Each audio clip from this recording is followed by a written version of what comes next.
And thanks for joining us. The national chairman of the All Progressives Congress, Professor Netawe Yewada, has declared confidence in the ability of the party to win convincingly during the 2026 off-cycle governorship election in Ekiti State.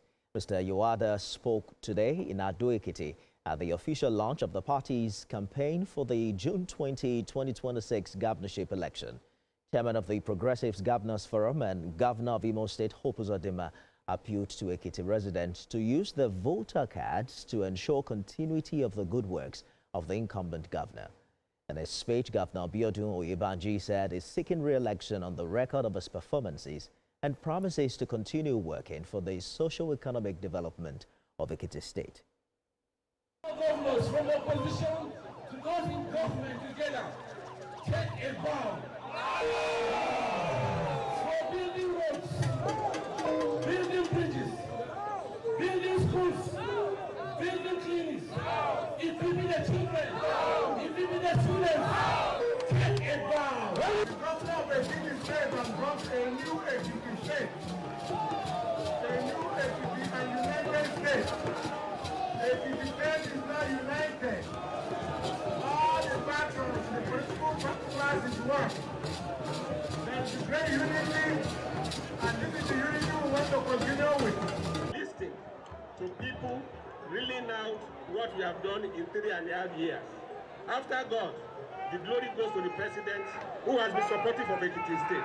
All of you are living witnesses to the fact that in 29 years of Ekiti creation, there is no president that has been fair to Ekiti than Asiwaju Bola Ahmed Tinubu. I stand to be corrected. As I stand here today, Akure Ado Road has been completed, yes or no? As I stand here today, Ifaki, Ado Iworoko Road has been completed, yes or no? As I stand here today, the notorious Itaore Aramoko Ado Road has been awarded, yes or no? What else do you want from this president? Let's now talk to Ekiti State Governor, Governor Biodun Oyebanji. Your Excellency, thanks for joining us on TV City User 7. It's my pleasure. Good evening. All right, Governor Oyebanji, your party leaders, we heard them today say this election is a test of APC's strength ahead of 2027. Are Ekiti voters being asked to vote for you or for the APC's national political agenda?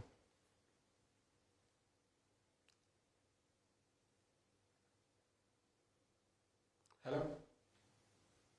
Your Excellency, can you hear me? I can hear you now. I wasn't hearing you then, but I can hear you clearly now. Oh, I was asking about the things we've heard from your party leaders today at the rally. The fact that they said this election is going to be a litmus test for your party ahead of 2027.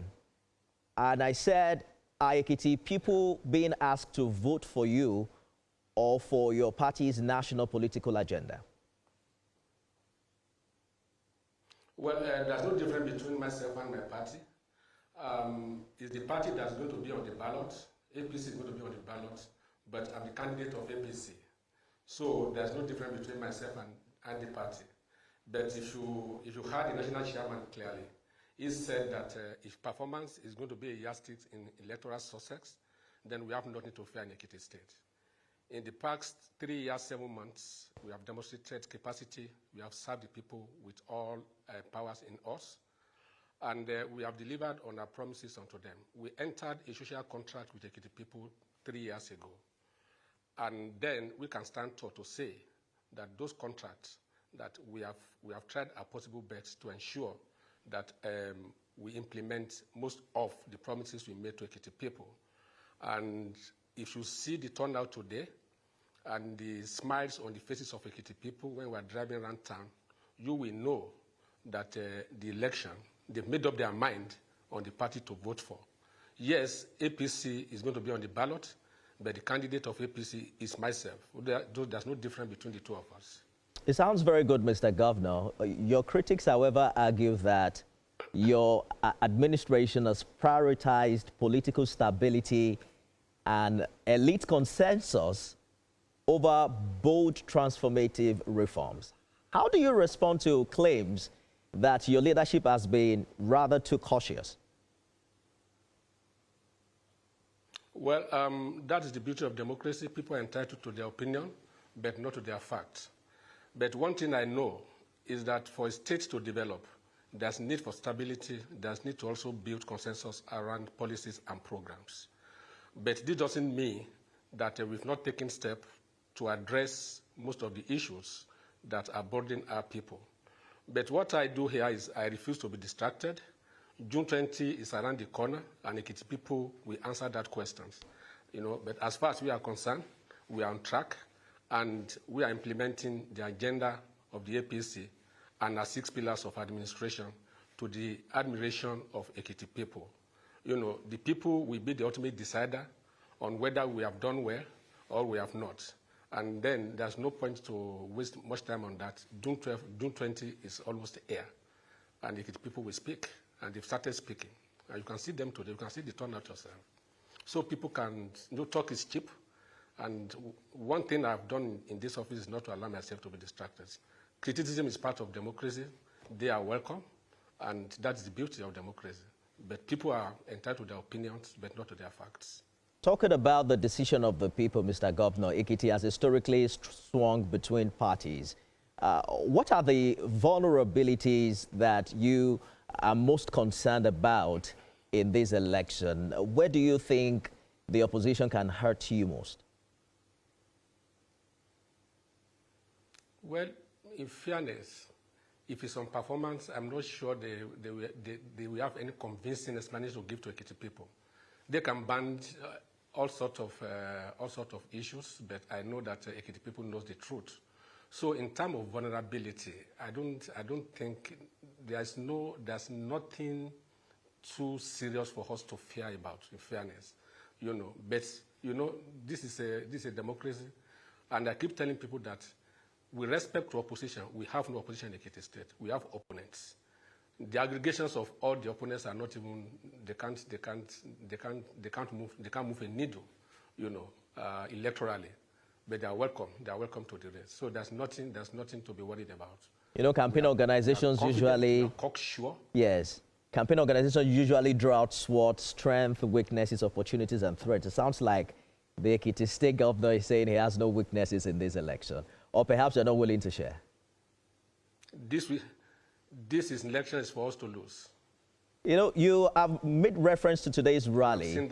I'm saying that with absolute confidence, yes. I hear you. You have made mention to today's rally in the course of this conversation, and it no doubt projects confidence when you see a lot of people, but they say elections are decided by voters, not by crowds or party leaders. Walk us through specifically what you would say has changed in the lives of Ekiti people that should earn you a second term. Thank you so much. First thing that we have brought to Ekiti State is stability in the polity. We have brought peace. Ekiti State is adjourned to be the most peaceful state in the country. We have brought development that people can see, they can touch. There's no community in Ekiti State that has not felt the impact of this administration, either through road construction, either through school renovations, hospital constructions, or support for small and medium enterprises. We have, in the last 3 years, we've cleared more than 6,000 hectares of land to ensure that we combat hunger and poverty in the state and to create employment for our people. But like you said, the people will be the ultimate decider. And that's why I'm saying that there's no point to worry about this. June 20 is here, it's almost here. And Ekiti people will file out to vote for a party.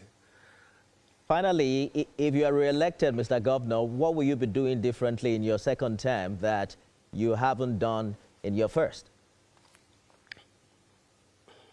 Well, there's a saying that the reward for hard work is more work, and that we have not completed all the assignments, all the assignments that we've embarked upon. But before I go to your questions, I think I need to also express my gratitude and appreciation to the President of the Federal Republic of Nigeria Asiwaju Bola Ahmed Tinubu, who has been a very strong support system to Ekiti State and to all the subnationals. All our achievements wouldn't have been possible without the president of Mr. President. So, answering your question on what we are going to do, differently, we are conducting a need assessment across the states, because one thing that sets us apart from most government is the fact that we govern with the people. We go to them to ask for their needs before we craft our budgets. So that one is going on now. So once we take the feedback from the people, that we feed into what's going to be our priority second time in office. Governor Oyebanji, thank you for talking to us on TVC News at 7. God bless you. Thank you so much. We'll return with more stories after this break.